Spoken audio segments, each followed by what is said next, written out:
સ્વાગત છે મિત્રો આપનું અમારી ચેનલ હકીકત પર। આવો નજર કરીએ આજના મુખ્ય સમાચારો પર। પીએમજે કૌભાંડ, ડોક્ટર હોસ્પિટલના રિપોર્ટ પર નહીં નિર્ણય થાય। ખ્યાતિકાંડને પગલે નવી એસઓપી જાહેર। એન્જિયોગ્રાફી પ્લાસ્ટીની સીડી અપલોડ કરવી હવે ફરજિયાત। સ્વાભાવિક છે મિત્રો, ખ્યાતિ મલ્ટી સ્પેશિયાલિટી હોસ્પિટલ કાંડ બાદ સરકાર સફાળી જાગી હતી। ત્યારબાદ તેમણે નવી એસઓપી જાહેર કરવાનો હુકમ કર્યો હતો। ત્યારે આ પગલે નવી એસઓપી જાહેર કરવામાં આવી છે। વધુ વાત કરીએ તો ગુજરાતના વયસ્કોમાં એચઆઈવીનું સંક્રમણ ઘટ્યું। 295થી વધુ સગર્ભા મહિલાઓ પણ પોઝિટિવ। એડ્સ સામે જાગૃતતા વધી પણ સંક્રમણ ઘટ્યું। 2019માં 1,06,000 વ્યક્તિથી ઘટીને 2024માં 4 વ્યક્તિને એડ્સ થયો છે અને એચઆઈવી પણ સંક્રમણ ઘટ્યું છે। ચેન્નઈ સહિત અનેક શહેરોમાં ભારે વરસાદ અને તોફાની પવનને કારણે પાણી ભરાયા। તમિલનાડુ પુડુચેરીમાં ચક્રવાતી તોફાન ફેંગલના દસ્તક, ઠેર ઠેર તારાજીના દ્રશ્યો જોવા મળ્યા। ચેન્નઈ એરપોર્ટ પર અનિશ્ચિત સમય સુધી બંધ, અનેક ફ્લાઇટ્સ રદ કરવામાં આવી છે, પરંતુ અમે રજૂ કરેલા કામ થતા નથી। BJP MP Ram Mokariya.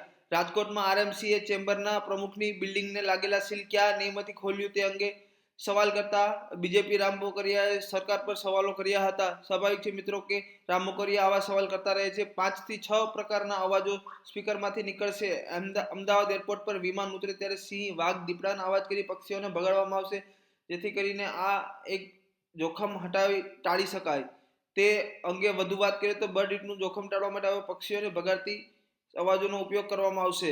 સાવધાન, જો તમે ખરીદેલા નવા તેલના ડબ્બા જૂના પણ હોઈ શકે છે। કેન્દ્ર અને રાજ્ય સરકારની ચેતવણીની ઘોડીને પી જનારા 200 તેલ મિલરો અને રીપેકર્સને નોટિસ આપવામાં આવી છે। આગામી કોંગ્રેસ ઈવીએમ મુદ્દે સરકારને ઘેરી રહી છે, ત્યારે ભાજપે પર વળતો જવાબ આપ્યો છે કે તમારા સીએમ અને નેતાઓને રાજીનામા આપવા કહો અને તેમાં તમે બેલેટ પેપરથી ચૂંટણી લડે તેવી જાહેરાત કરો।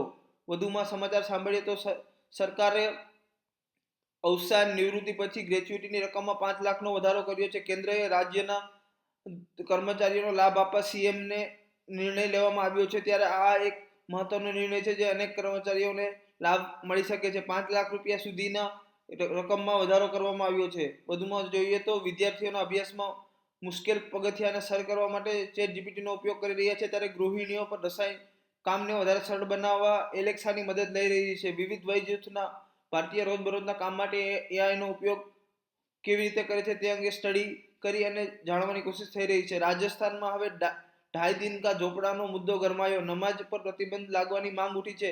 કુતુબુદ્દીન અબકે મોહમ્મદ ગોરીના આદેશ પર મંદિર તોડીને આ 2.5 દિન કા ઝોપડાનો નિર્ણય કરવામાં આવ્યું હતું।